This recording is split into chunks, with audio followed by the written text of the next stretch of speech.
The air inside the Manhattan Supreme Court was suffocating, thick with tension, a low murmur of anticipation rippling through the packed gallery.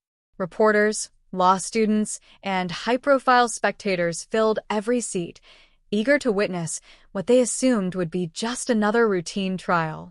At the defendant's table sat a middle-aged man clad in a sharp navy suit, his fingers gripping the table's edge with a slight tremble. He was facing charges of financial misconduct, an accusation that, if proven, would destroy both his career and reputation forever. His public defender looked overwhelmed, struggling to keep up as the prosecution fired accusations like a relentless barrage of bullets. And then there was Barron Trump. Seated in the second row, behind the defense, he remained quiet, drawing no attention to himself. Dressed simply in a black suit, his posture was composed, his expression unreadable. To everyone in the room, he was just another law intern, a privileged kid from a well-known family, playing at legal work. But Barron wasn't here just to observe. He was waiting, watching. At the front of the courtroom, Judge Richard Holloway leaned back in his chair, peering down at the defendant like a predator toying with its prey. Infamous for his brutal rulings and razor-sharp tongue, he had a reputation for tearing attorneys apart. But today, something else had caught his interest. His gaze landed on Barron, and slowly, the corners of his lips curled into a smirk. Well, the judge mused, his voice dripping with amusement. Looks like we have royalty in our courtroom today. A few chuckles rippled through the audience. The prosecutor, Ethan Wallace, allowed himself a smug grin. Barron, however, remained unfazed. His fingers were steepled beneath his chin, his expression cool and unreadable. He had heard worse. I imagine you're here for extra credit, son? Holloway continued, his tone mocking. Tell me, do you think sitting in a courtroom will teach you more than your family's high-powered lawyers already have? More laughter. Even the bailiff cracked a grin. Finally, Barron lifted his gaze, locking eyes with Holloway. His icy blue stare was calm, almost eerily so. I'm here, he said, voice smooth as glass, because justice doesn't belong to those who talk the loudest. The room fell silent. Holloway's smirk faltered, just for a fraction of a second, before he scoffed. Well, let's see how your justice holds up when the real attorneys get to work. He had no idea because in just a few moments, everything was about to change. The courtroom wasn't just a place of law anymore.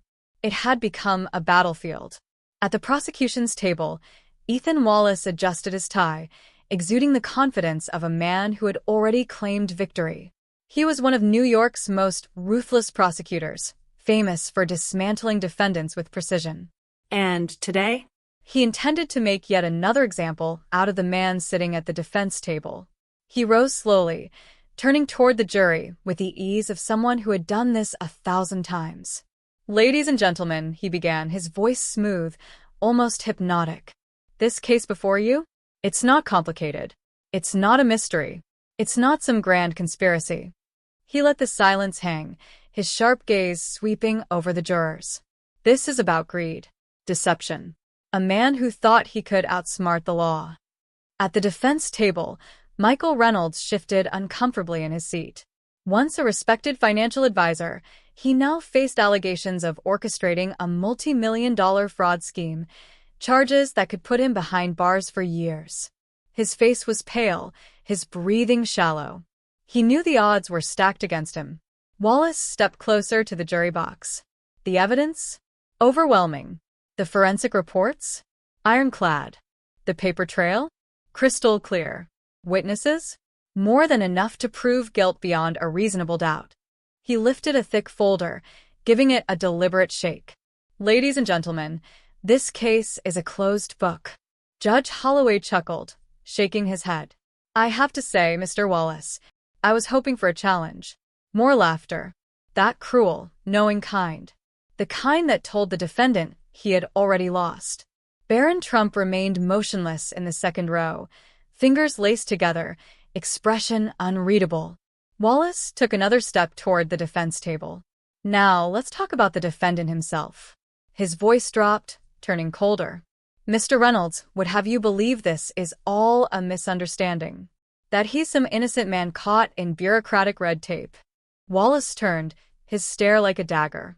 But let me ask you, Mr. Reynolds, if you were so innocent, why did you try to run? A hush fell over the courtroom. The question hit like a hammer.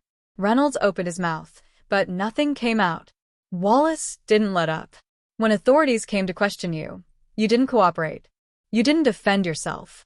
You fled. His voice was sharp now, slicing through the silence like a blade. Innocent men don't run. Innocent men don't cover their tracks. Innocent men don't need to hide. Judge Holloway nodded approvingly, turning his attention to the defense. Do you have a response? His voice carried a mocking curiosity. The public defender hesitated. She looked like she had already accepted defeat. She stood, parting her lips to speak.